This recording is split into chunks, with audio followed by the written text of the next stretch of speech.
In this video, I'll show you how to update all Snap packages on your Ubuntu system.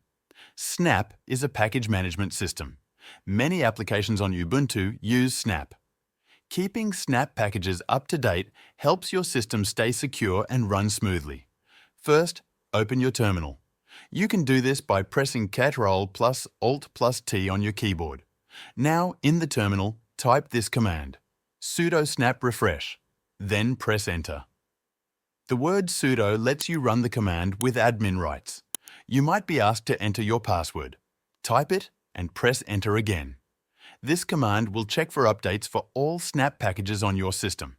If any updates are available, they will be installed automatically. Wait until the process finishes.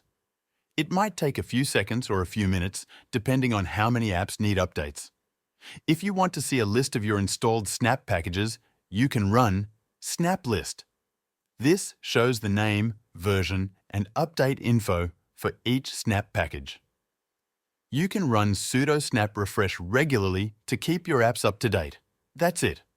You've now learned how to update all Snap packages using the terminal in Ubuntu. Thanks for watching.